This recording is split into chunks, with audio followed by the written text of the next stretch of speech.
Now, President Rodrigo Duterte.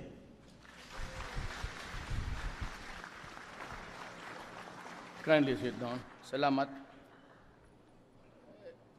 You know, I thought we nearly lost our defense secretary. There was a cabinet meeting about 4 days ago, and we were discussing the vacancies in the United Nations and the ambassador also to the U.S. Nagtuturoan sila. I could not afford to lose anybody in the cabinet. Mas lalo na si Delphine. But I don't know if they were just joking, but somebody pointed to him and he said, Del, ikaw na lang yung total sanay ka na rin sa Amerika, matagal ka na doon. Baka gusto mong maging ambassador sa UN. Sabi niya, Mayor, matagal na ako doon. Hanap na lang tayo ng iba. Nahanap ko dito, sino kaya ang makuha ko dito ngayon? We need a very dynamic UN representative, and of course, in our dealings with the United States, we need a very proactive ambassador. Alam mo, marami tayong, well, our relationship with the United States, I mean, so far as I'm concerned, it is going well, but there are certain matters na yung dynamic sa governance. For example, in the matter of this drug crisis, they just don't realize the number that PDEA said that we had about 3 million addicts, and that was about 2 years ago. An assessment that was made to us by General Santiago. An incremental increase by that number, even at a very liberal rate growth, siguro tumubo na yan na something like, just add the 700 now, it has reached the 700 mark of Filipinos who have surrendered and they want to be rehabilitated, or those who are simply afraid of the government's drive. This is no easy problem. 3 million or even just the 600,000 Filipinos already addicted to shabu is a huge and enormous problem for the country. And yet, as any other war, my orders to the AFP, pati police, is to destroy the apparatus of the drug problem in this city, in this province, in this region, in this country. You cannot wage war without killing, and I simply do not take it as a punitive police action.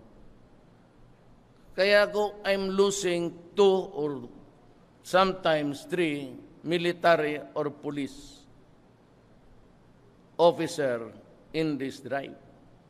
Every day, I was supposed yesterday, but I had this spinal thing going crazy again. I had a migraine that I could not, I vomited in the morning, so I said I could not make it.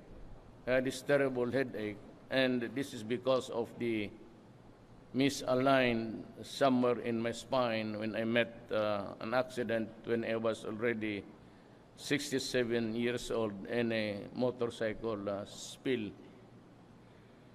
But I usually go to places where there's a military man or a policeman who dies in the line of duty. Yan lang ho ang pinakang maibigay ko ring honor para sa kanila, my presence, and to be there and to give them a snappy salute for dying for their country. meron kaming mga alitan and, they broke protocol. When I was mayor, you can really criticize me. Having called me names. But kasi ako kalimutan ng mga ulol na presidente na ako and I represent a country. You just go out, do not go outside of the media and start blubbering your mouth because I represent a sovereign state. However, you do not like it, that is not my business. My business really is to protect the people of the Philippines and to keep intact the integrity of this republic. That is my solemn and sacred duty. Yan ang hindi nila alam, but I really do not. They want me to go to prison. Nakala naman ng mga ulol, magpahuli ako ng buhay. Ay, Ginoo ko, magsabay na tayo sa impyerno. Sabi ni Bato, alam mo si Bato na unahan ako sa yabang. Kaya bunot ka dyan. Ayan ang style ko eh. Sinunod ta kanya, pati tuloy ako, hindi na makasalida. Limitado na ang papel ko. But Bato has my support. He has been around. I was his ninong when he married many years ago. He was only a second lieutenant here. He earned his force here in Davao City and in Mindanao. And the guy, for all of his faults, is simply loyal to the Republic of the Philippines, not to me. As I've been saying to everybody, do not nurture loyalty to me. I do not need it. You nurture the love of the country, and then you are ready to die for it. Parang ganun. So, itong sa druga, it will remain relentless. It will be sustained, and for the information of everybody, including the United Nations, I take full legal and official, gawin mo ng private, liability. Akin yan. Akin lahat yan. And for the military in the wars that we are waging, and pursuant to my orders to destroy the enemy, I take full responsibility for that. Nobody else's blame. Dito kayo. Sa akin lang. Akin at akin lang. It stops there. So that is how I protect the security forces to really also deliver what is supposed or what is expected by the people. Hindi yung half-cooked na matakot, magbaril dito, matakos may matama, ganyan talaga yung gera. Sabihin mo lang 50,000 drug addicts. O ba, ilagay mo 70, that's manageable.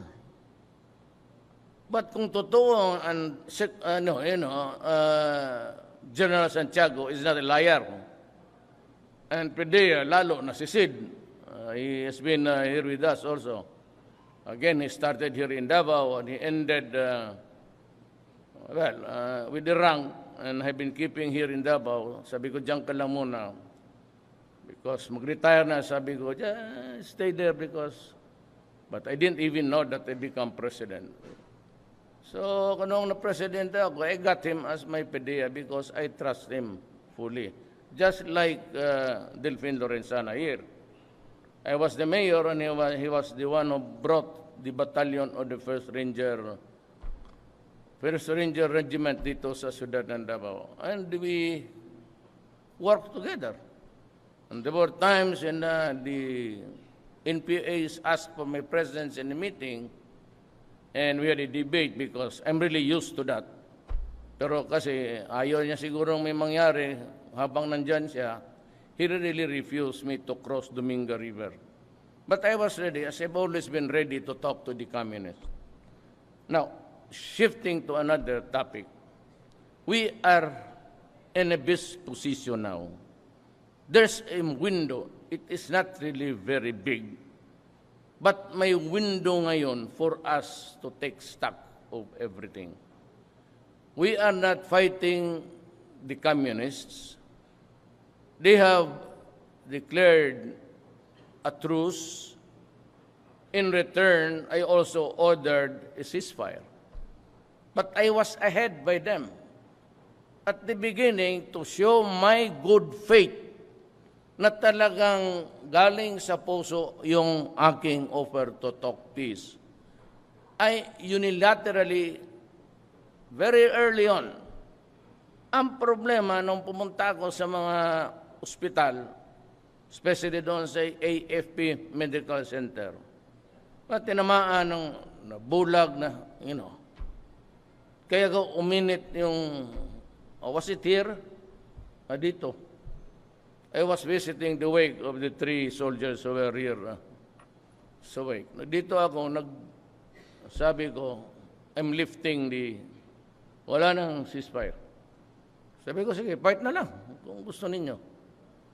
But then again, I sense that they are really also maybe tired of fighting because, you know why? They have allowed the left to join my government. And para lang hindi rin kayo not affect the soldiers and the police.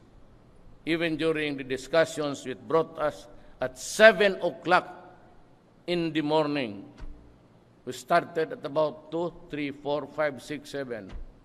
Yung hatian lang sa power, sabi ko, you can have the mundane departments.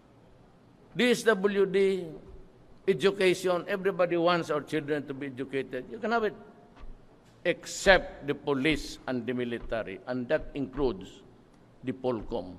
Hindi talaga. I will not give you any position. It remains to be the commander-in-chief of whoever is the one elected by the Filipino people. Not to me personally, because ako passing lang po. After 6 years, kung aabot ako, pag hindi, sorry, si Lena na lang.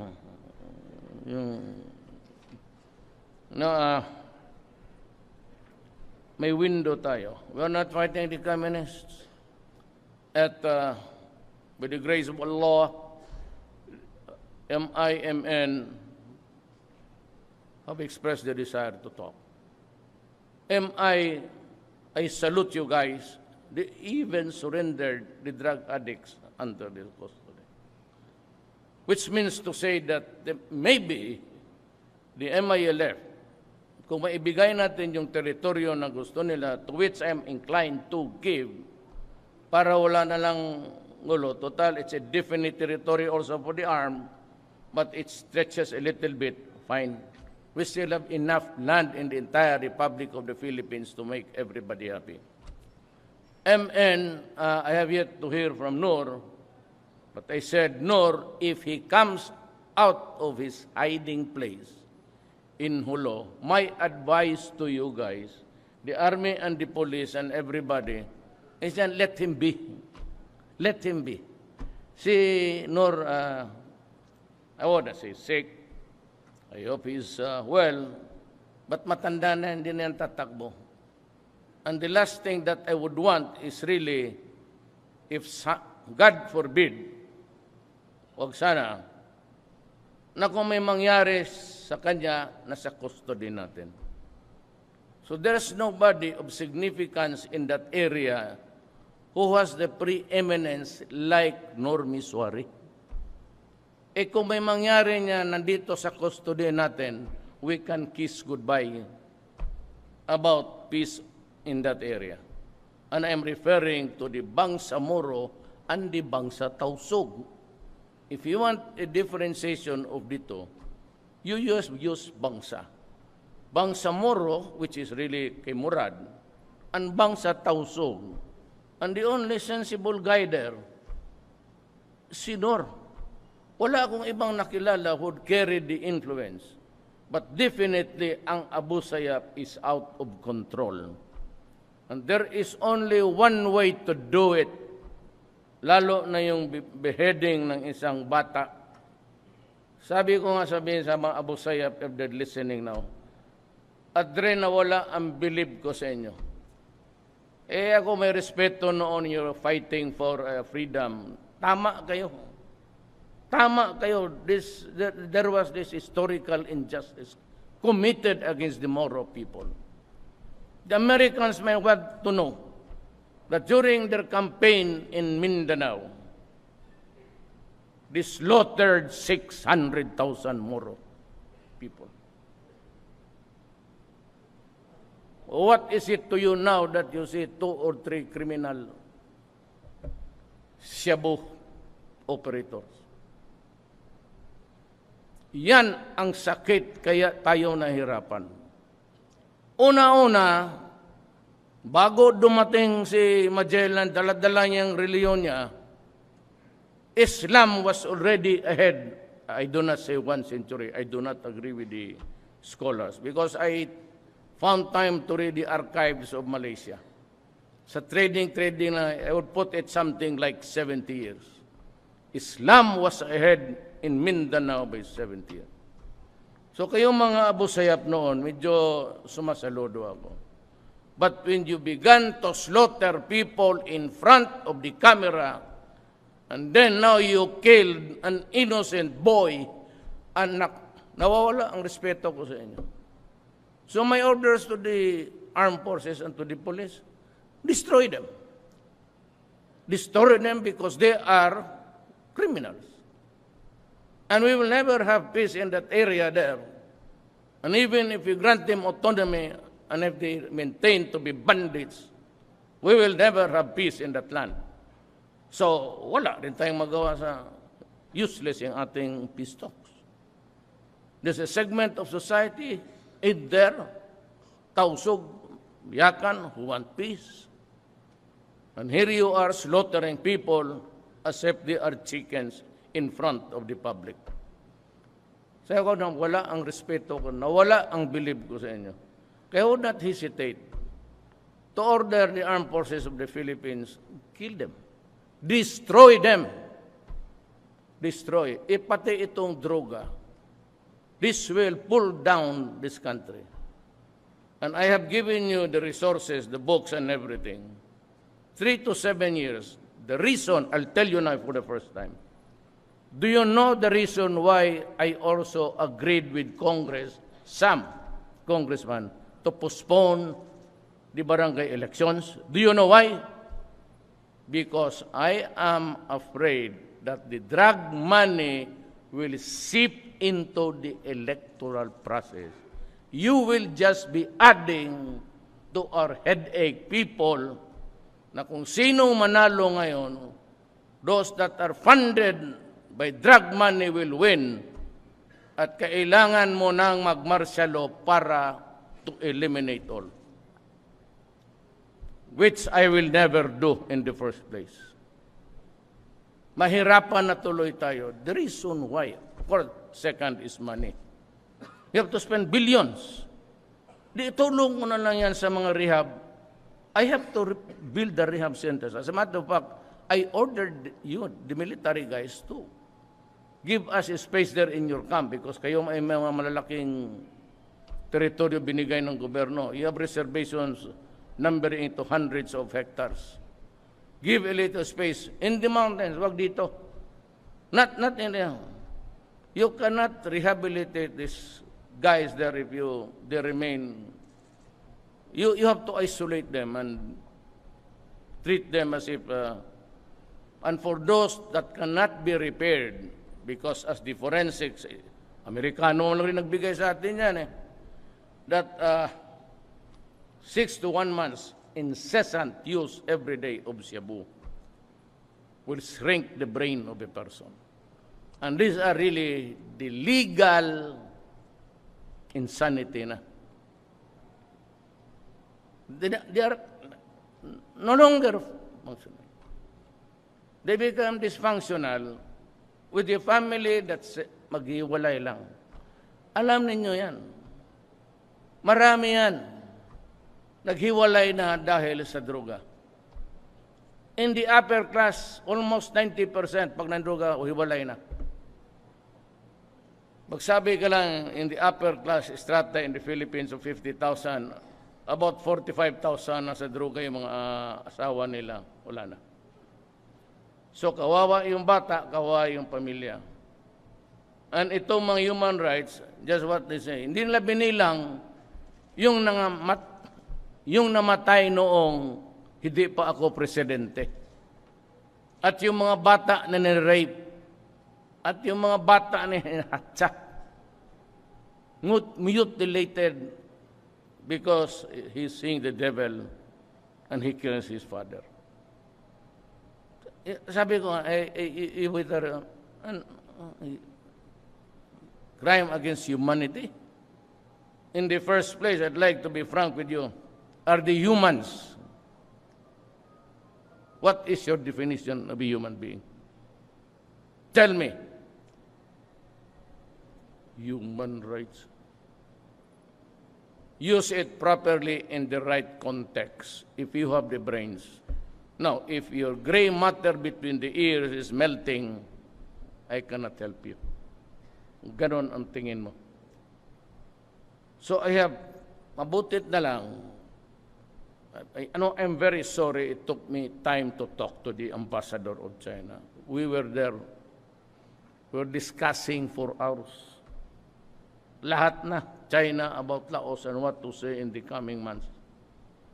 And you know, it always ends up with hindi naman lahat, there are so many contentious issues. And even just to agree on the things that we are agreeable, mahirapan na ako. Much more for the things that we disagree with. Kaya pang minsan inabot na kami niya ng umaga rin. But you know, I have to sacrifice time, and even if I'm really because of my edit, I had to listen to him to respond properly.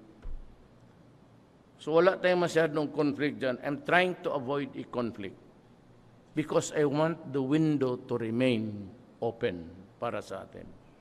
So wala na tayong away sa MN.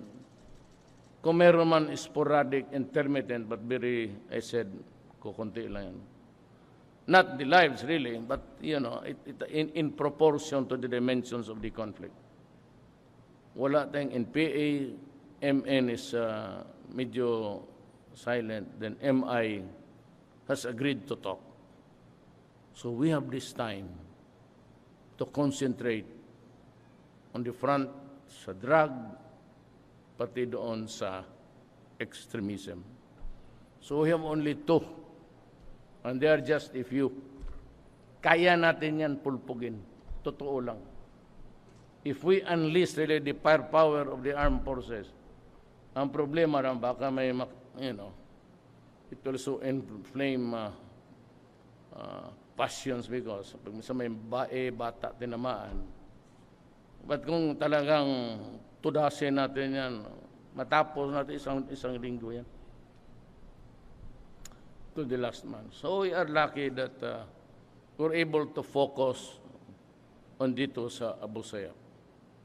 And dito sa, you do not have to kill, I can assure you. Guys, you do not have to kill. If you can capture them, announce your authority. You know, I'd like to respond to the Chief Justice. And as much as possible, I want to be respectful as I can ever be. Madam Justice, you are again wrong. When you say, do not allow yourself to be arrested if there is no warrant, you will be, dagdagan mo ang patay niyan. Kasi kung sabihin mo sa tao ngayon na walang warrant, may baril ako, may droga ako dito, hearing your words, do not allow yourself to be arrested without a warrant is a very dangerous statement. You will promote anarchy, the things that you really fear. There is no anarchy under my watch. 800, even 5,000, could it cause anarchy? Alam mo, there are ways of doing it. And may I lecture the public, hindi kayo, sa Supreme Court. Ways of, you can arrest a person with a warrant, and that is the order of the court to any security or police, military. Arrest this guy. It is directed to you. Second is an arrest without a warrant. When? When a guy is committing a crime in your presence. Nagtatakos na siya po dyan. O nagbabaril ng tao. O naabutan mo, nakapatong, nire-rape niya. That is committing a crime in your presence or had in fact committed. Pagdating mo, nagtakbuhan sila, hindi natapos yung takusan nila sa tapos tumakbo o naghihitan. You can pursue them to the ends of the world as long as it is a continuous man. Or a crime is about to be committed. Kung magsabi nito, putang ina mo, babarilin kita. And if you are there, just announce, adre, gobyerno ako, arme o pulis ako, arestado ka, bawal yung ginagawa mo. Or simply saying, yung bang baril mo may lisensya? If he's a terrorist, hawak-hawak ang granada. Ibig sabihin, magtakbo ka pa sa korte, magkuha ka ng warrant? So, ang judge, mga pilosopo po yung mga buang, baski ako nung piskal ako, magpunta dito yung, I don't have to name them, but may isa akong judge dito, sinipa ko talaga. Sinipa ko sa opisina niya. Kick him. Ayaw magpirma. So, nagdududa ako, yung mga pulis apurado. Itong putang inan to, either nagsisirbato ito doon sa kabila. Sabi ko, Judge, putang mo, sipain kita. Sabi niya, sige, sipain mo. Pumunta ko doon sa opisina niya, sinipa ko. Aga, ikaw ngayon. Gusto mo, barilin kita? Sabi niya, wag. O, lagi. Ang ina.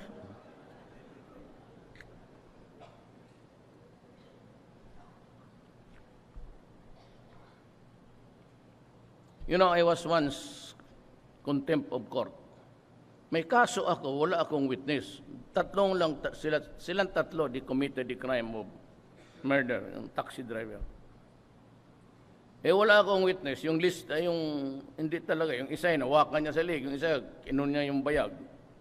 Eh, masakit yan, talagang paralyzed yung tao. Yung isa naman, was just watching.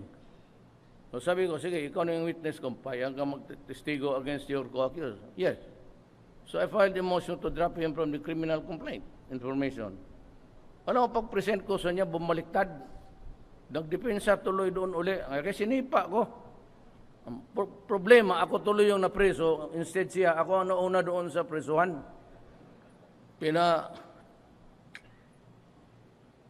Bayad pa ako ng 5,000 ng yawa. Direct contempt eh. So, I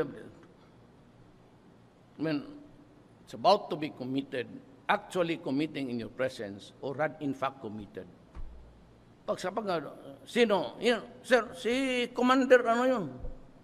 O si Commander, yun, ano? May alam naman nila yan kasi may mga litrato yan. Eh, di habulin mo, hanapin mo eh.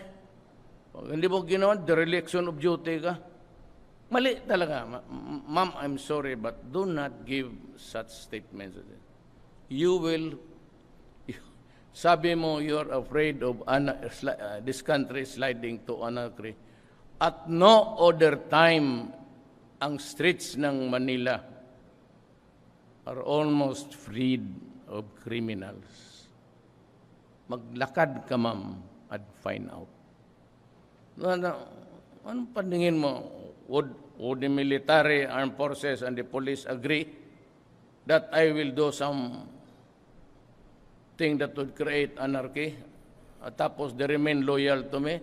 Ako ang unang papatay niyan, ma'am. Totoo lang. They have no loyalty to me. These guys are loyal to the Constitution and the flag.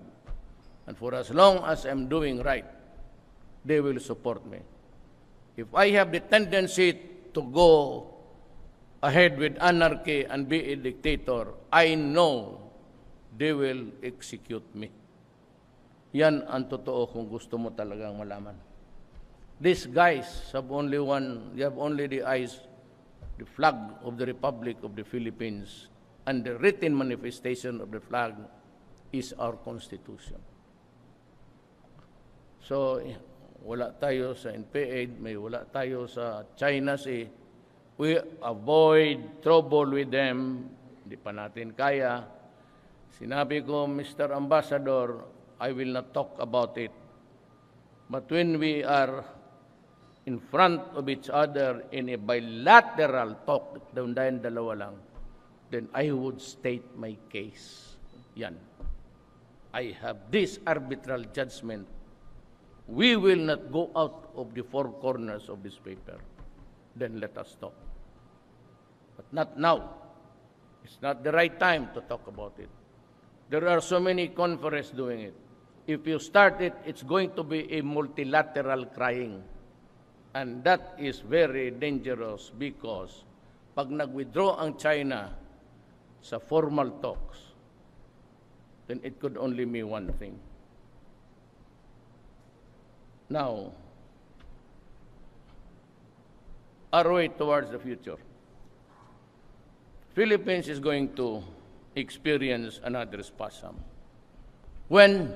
I do not know. Sigurado yan. So, we prepare. Within our limited talent or capacity, we cannot really produce the missiles and things. But yung ating nalaman lang how to fight a war, win or lose, wala tayong pakialam. Basta we fight.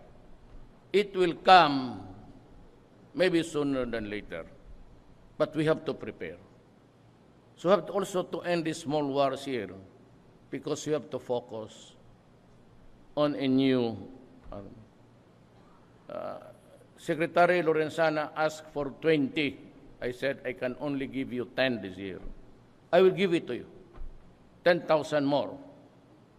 Then I would like to be medyo bata talaga. Because kung hindi magdating, magpasalamat tayo sa Diyos. Total magamit, there's always the standing army to protect us. Never mind how many. Even if it really causes an imbalance in the budget, it is always good to have men there ready to fight and die, rather than having them at all and just surrender, just like a meek lamb there. That cannot happen. Hindi yan. Hindi pwede sa atin. As a national, hindi natin kaya na magganon lang. So, we prepare. It is up to you guys to make the projections, how to deal with it. And in the meantime, I said, we take advantage of these windows that are really open to us now. We just talk about peaceful things. They're doing well. We have declared the ceasefire. Just observe it, please. Para they can talk there without a raucous and everything. But I said, do not be too, because if you ask me, and I can tell you privately, it will come. When? It will come. You can ask Secretary Lorenzana. We had a very serious discussion. President Ramos and some other guys. It's good to be prepared. Pero alam ko na I can always rely on the armed forces to keep the integrity of this republic. And do not be afraid. Kung panahon ko yan, ako ang mauna. Patahian mo lang ako ng ganang uniforme na ganon. Yung smarte.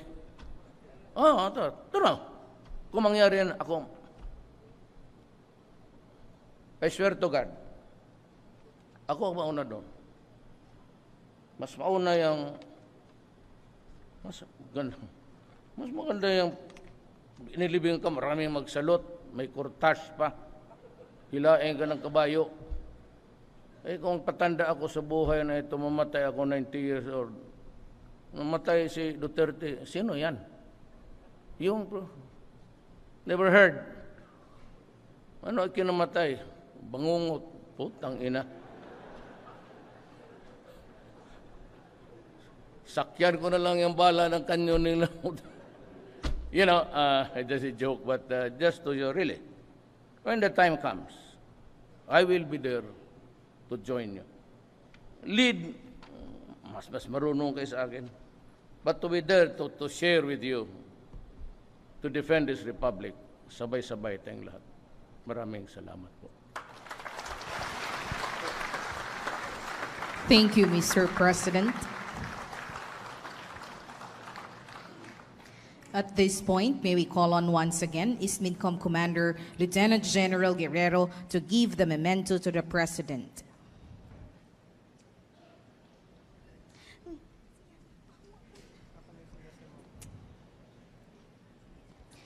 The memento symbolizes the command's continuous efforts in working together for positive change towards peace and development.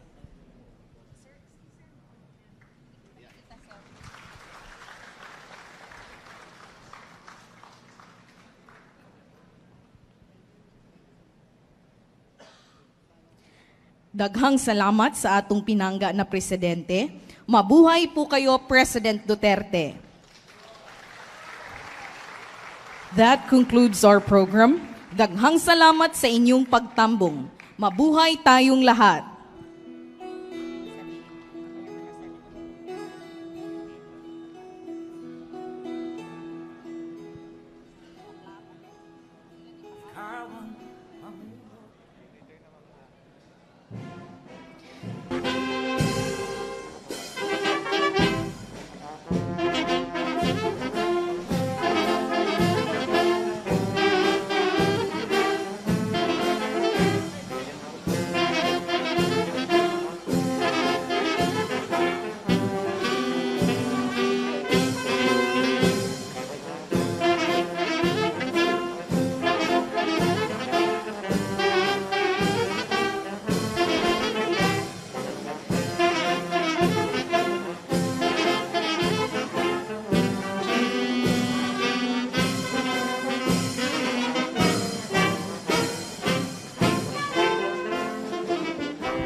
Everyone is invited to partake in the cocktails served at the back. Thank you. Once again, everyone is invited to partake in the cocktails served at the back. Thank you.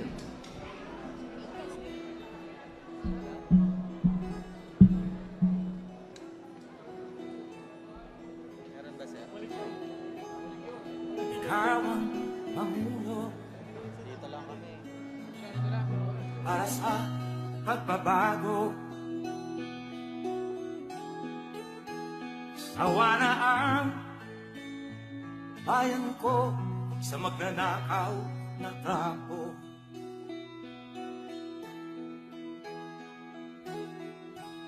Madilim na kahapon, ikaw ang mag-aahon.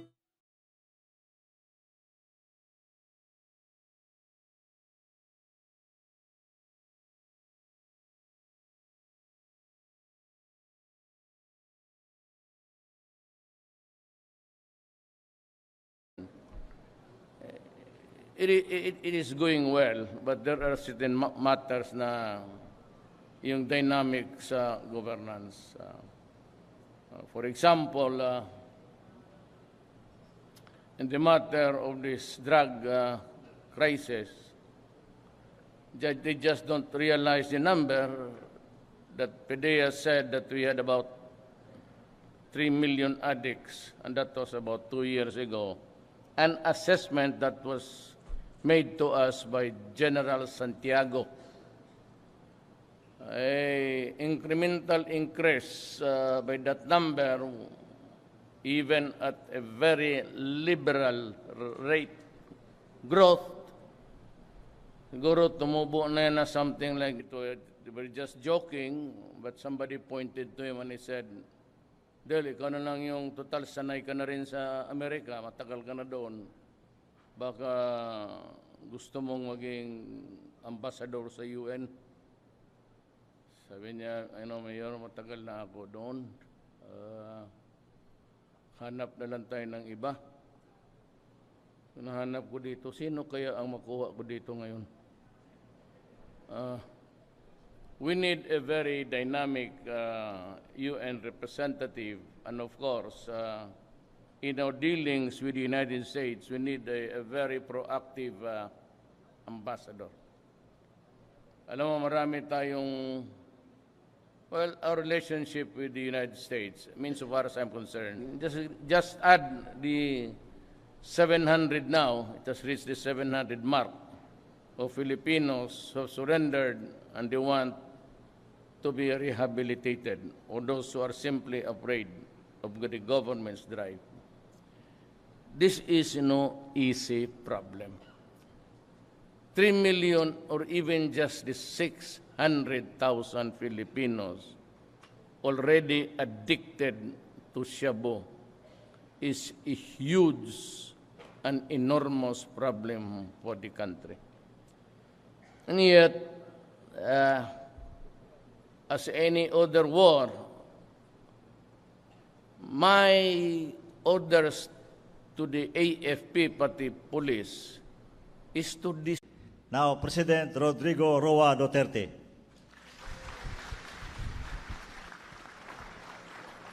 Kindly sit down. Salamat. I thought we nearly lost our defense secretary. There was a cabinet meeting about 4 days ago, and we were discussing the vacancies in the United Nations and the ambassador also to the U.S. Nagtuturoan sila. I could not afford to lose anybody in the cabinet. Mas lalo na si Delphine. But I don't know if we destroy the apparatus of the drug problem in this city, in this province, in this region, in this country.